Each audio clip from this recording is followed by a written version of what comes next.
Hello, hello, hello. Welcome, welcome, welcome. Good morning, good afternoon, good evening, wherever you may be. Welcome back to my channel, my lovelies. If you've never been here before, thank you so much for clicking on my video. I am so happy you found me. I do so hope that you will like and subscribe before you leave. Become part of the Mama family. Mama's got your back, at least when makeup's concerned, and definitely when that makeup is cheap. Happy Valentine's Day, my lovelies. Today is True Love Tuesday. It worked out so great this year. Valentine's Day fell on True Love Tuesday, so it's kind of perfect. We are going all the way back to ancient Greece today. We're doing another Greek myth. We're talking about Alcyone and Cyex today. It's a lesser known Greek myth, so I thought it would be super fun to share with you guys today. Also, I think it is perfect for Valentine's Day. It really goes to show you what a person is willing to go through in order to be with the one that they love.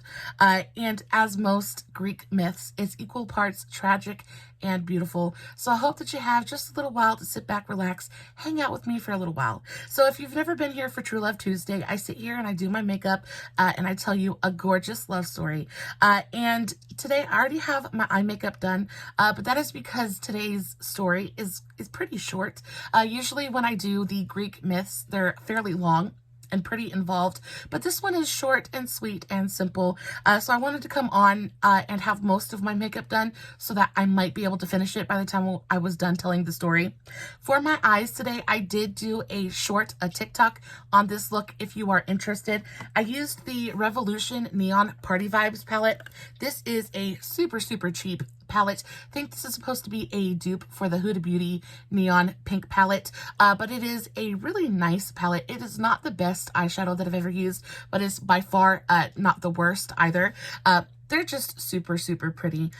Beautiful purples, great, bright, electric pinks. It's a very easy color story to digest and break down and use, and these are always on sale. I think I picked this one up for like $3. Definitely worth it at that price tag. I don't know that I would pay much more than like $5, $6, $7 for this palette, but it is cute. And it's kind of one of my go-tos for a super simple, very, very easy pinky purple kind of eye look. Like I said, it's just super, super easy to use. So if you're interested in the TikTok on today's eye look, I will have that linked in the description box below, along with all of the products that I'm going to be using in today's video. And of course, if you have a question, all you have to do is shoot me a comment and I will get back to you. Now, I also already have my foundation on. I used the Shop Miss A Buildable Satin Foundation. I freaking adore this foundation so, so much. It is a wee bit yellow for me, but I'm hoping that I can kind of correct that with some concealer and bronzer and all that good stuff. But it just looks so incredibly pretty on the skin. I just can't bring, my eyes are watering like crazy today too. So I'm trying to get this video done before I absolutely destroy my makeup. Shawnee Bear had me out there watching Sword Art Online, SAO. If you guys are into anime or manga or anything like that, one of our big things is we always watch an anime episode when he comes home from school. And we just watched an episode and like someone unalived, and it was like heart-wrenching. So I was out there crying like a little baby. So I melted most of my eyeshadow off. It still looks fairly presentable, so we're just gonna go with it.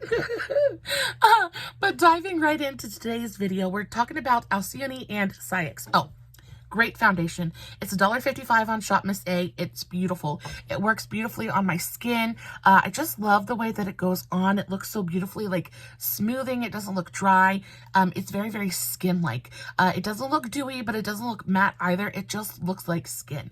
And it is very, very pretty. So really, really great, great option if you can find it in your skin tone. Moving on to the actual story. So this story is, and of course, if I'm looking over in this direction, it's because I'm looking at my notepad and all of my notes, like so. So if I'm staring over here, I'm trying not to lie to you. That's what's happening.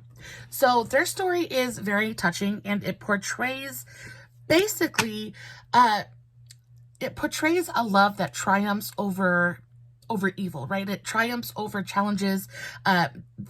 In this story, they overcome death, they overcome separation, they overcome the gods. They defy everyone and basically say that I don't care what you want, I don't care what you think needs to happen. This is my person, I'm gonna be with them no matter what. Very, very beautiful and very, very touching story. So this whole story starts with a love, right? And it is a love that even the gods are jealous of. So Alcyone was the daughter of the Greek god of the wind, and not only was she the daughter of the Greek god of wind, but she was the devoted wife to Cyex. And now Cyex was the king of Trachis, and he was a benevolent ruler. He was very just and kind, very fair. He ruled his kingdom with wisdom and was able to achieve quite a bit of peace. Now, because of this, the gods kind of, especially Zeus had a thing for this man and watched Cyex like a hawk. And I know that part of it was due to jealousy, and because both Cyex and Alcyone were incredibly beautiful people, both inside and out. And Cyex, because he ruled his kingdom with such fairness and kindness, and was able to help his kingdom prosper, he just kind of like, he got on Zeus's wrong side. So Zeus is basically watching this man like a hawk, and his physical beauty is kind of like a sore spot for all of the gods, right? Because they're supposed to be the most beautiful, ethereal things in existence, right? And then you have these two people, because Alcyone was incredibly beautiful in her own right.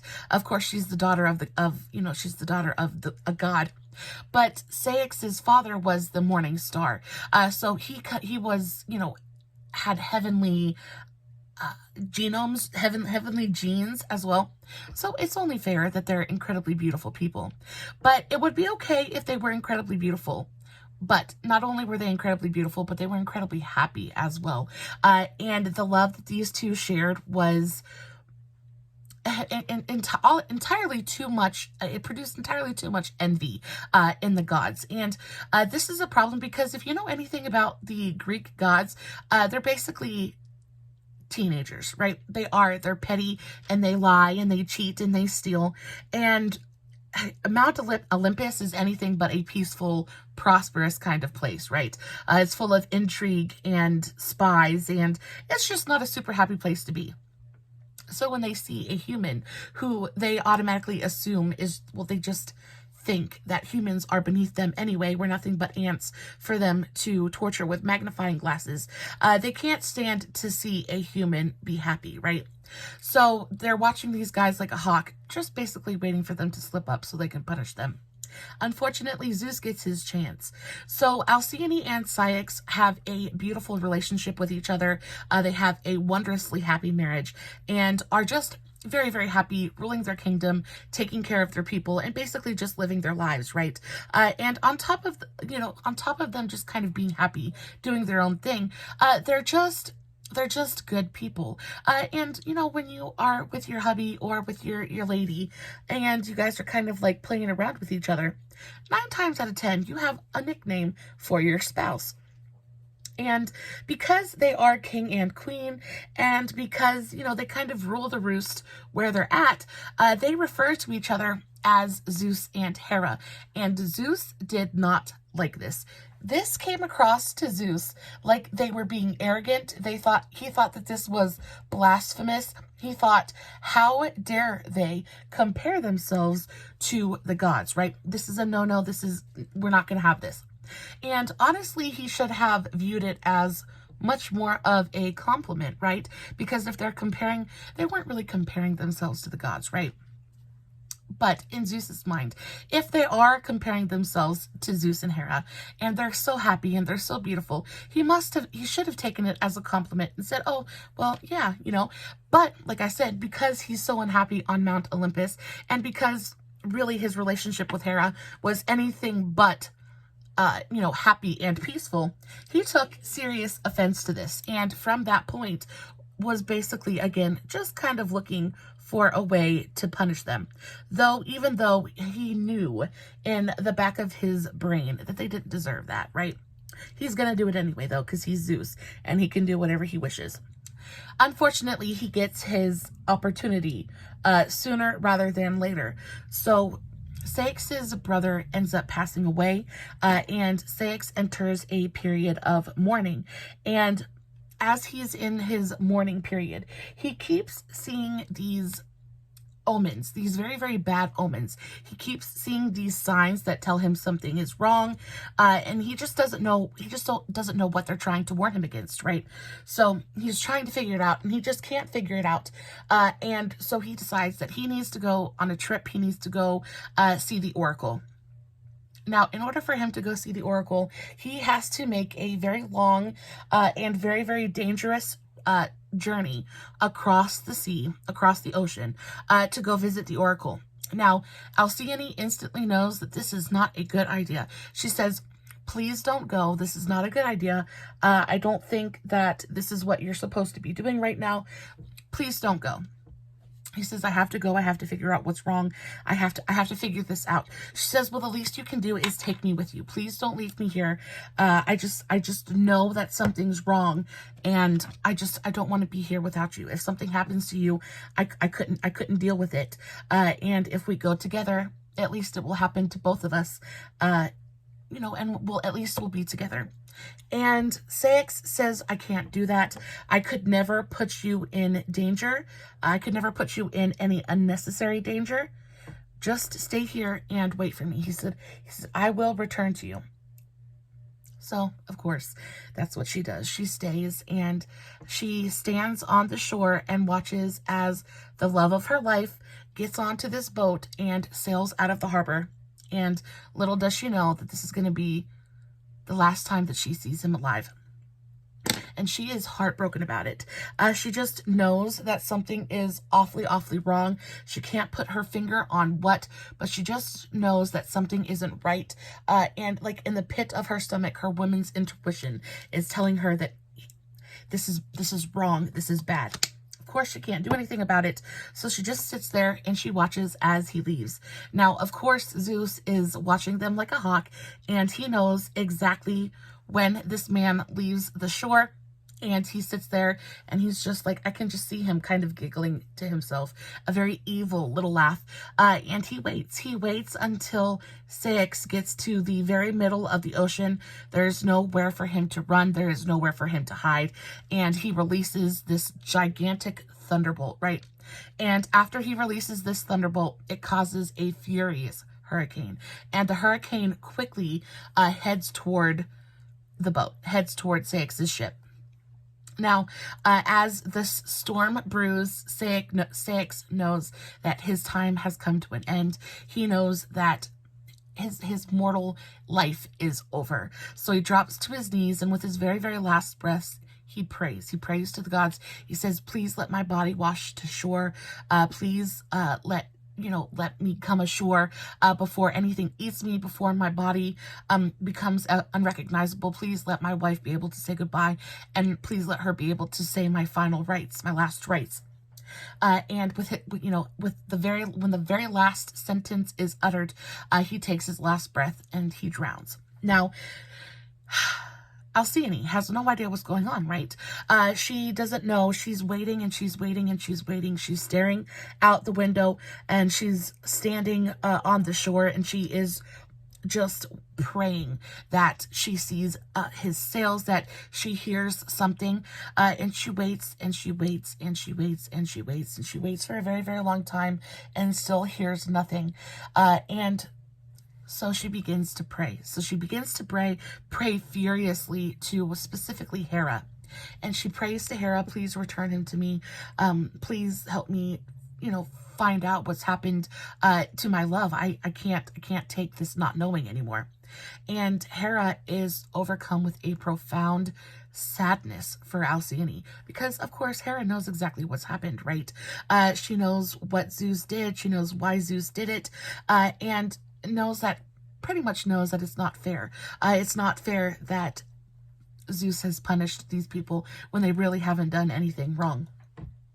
So in her profound sadness for Alcyone, she takes pity on her, and she sends the messenger, Iris, who is the goddess of the rainbow. She sends Iris to go find Morpheus, and she tells Iris to tell Morpheus he's been given a mission, and his mission is to tell Alcyone what's happened to Cyex. Now, Iris finds Morpheus, and Morpheus accepts this mission. Now, when he accepts this mission, he passes it off to his son. No, it wasn't Morpheus. It was Hypnos.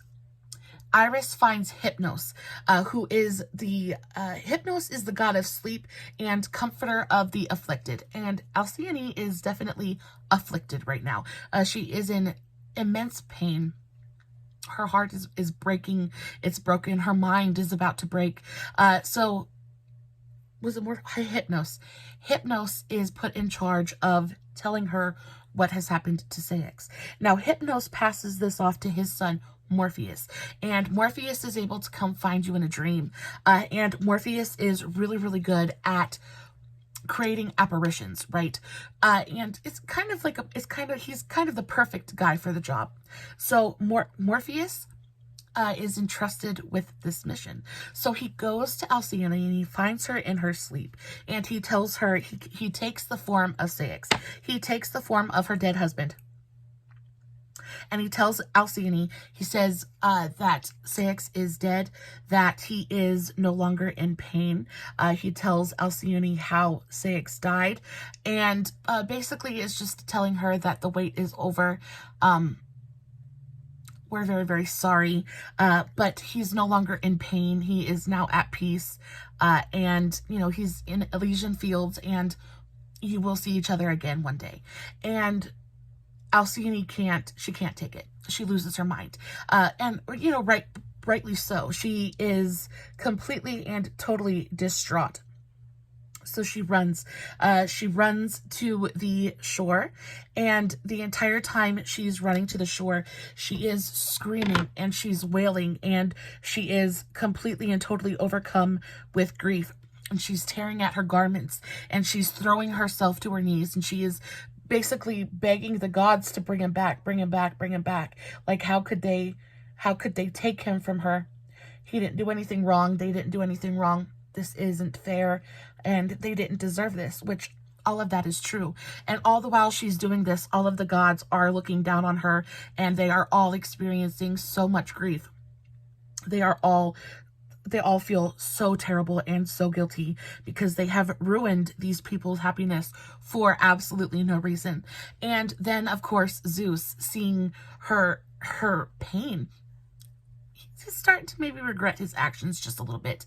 He's starting to maybe understand that he had a little bit of a temper tantrum, and that maybe what he did wasn't the right thing to do. And Alcyone, she just can't take it anymore. So what she does is she walks into the ocean. She walks into the ocean, and she takes step after step after step, and she basically she loses her will to live. She says, if we can't be together in this life, then we will be together in the next. And she walks into the ocean, and she drowns herself. Now, again, all of the gods are watching over her, are watching this play out, and they all feel so absolutely terrible. And they all kind of gang up on Zeus. And Zeus kind of sees the error of his ways, and, you know, is trying to find a way to maybe make this a little bit better, right? Now, he's not the god of the dead, and though he is the king of the gods, he can't specifically bring them back to the way that they were, right? He can't bring them back from the dead. But what he can do is he can take their souls and he can transform them. So that's what he does. He takes pity on Alcyone and Cyex, and he turns their souls into kingfishers. And this is basically where our story pretty much ends. It is a super, super short story, but I think that the kind of the meaning of the story, right, is that sometimes a love can be so strong that it can even touch the heart of the gods, right? Sometimes a love can be so true and so pure and so special that it has the power to transform you, right? And they said, you know what? No, we don't accept this. We don't accept being parted. We don't accept what you have told us is going to happen. refuse. So when she walked into the sea, Zeus transformed her soul, her spirit, into that of a kingfisher, and did the same. He retrieved Ceyx's soul from Elysian fields and transformed them both into kingfishers. Now, there is the phrase halcyon days owes its origins to this beautiful myth.